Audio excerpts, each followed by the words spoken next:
Live, बातमी अशी जी व्यवस्था बदलेल। एकच छंद सफरचंद या आवाजानं दुमदुमला चिकलठाण नगरीचा परिसर। करमाळा विधानसभेची निवडणूक आता रंगतदार अवस्थेत आली। आमदार संजय मामा शिंदे यांच्या रोज रात्री होणाऱ्या सभांना उत्स्फूर्त प्रतिसाद लाभतोय।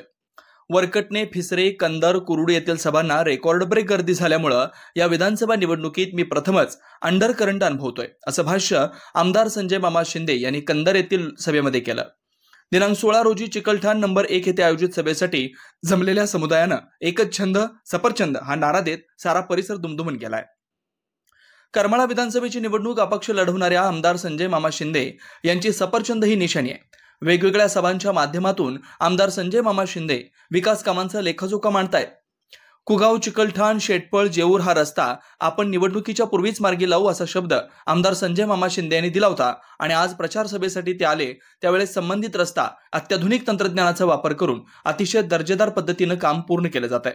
त्यामुळे दिलेल्या शब्दाला जागणारा नेता अशी प्रतिमा जपण्यामध्ये मामा यशस्वी झालेत। सर्व उपस्थित चिकलठाण ग्रामस्थांनी उत्स्फूर्तपणे येणाऱ्या निवडणुकीत मामा पुन्हा निवडून येतील हा आशावाद व्यक्त करतानाच एकच छंद सफरचंद अशा घोषणा देत परिसर दुमदुमून सोडलाय। बॅकवॉटरसाठी आमदार संजय मामा शिंदे एक वरदान आहेत असं चंद्रकांत काका सरडे म्हणाले। बॅकवॉटरसाठी उजनी धरण अतिशय महत्त्वाचा मुद्दा आहे। उन्हाळ्याच्या दिवसांमध्ये पाणी टंचाईच्या झळा बॅकवॉटरच्या शेतकऱ्यांना बसू नयेत यासाठी सोलापूर शहराला होणारा पाणी पुरवठा हा बंद पाईपद्वारे करण्याची योजना या पंचवार्षिक मध्ये पूर्ण होत असल्यामुळे येणाऱ्या काळात उजनी धरणातील वारेमाप पिण्यासाठी सोडणाऱ्या पाण्याची बचत होऊन मे महिन्यामध्ये हे धरण काठावरील शेतकऱ्यांना पाणी राहणार आहे। त्याचबरोबर डिक्सळ पूल, कुगाव ते शिरसोडी पूल, उजनी धरणामध्ये सोडलेले मत्स्यबीज, उजनी धरण पर्यटन विकास आराखडा यामुळे या परिसराला अनन्यसाधारण महत्त्व आलंय।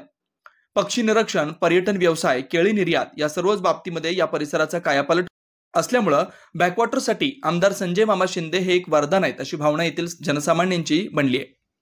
परिवर्तन न्यूज लाईव्ह, बातमी अशी जी व्यवस्था बदलेल।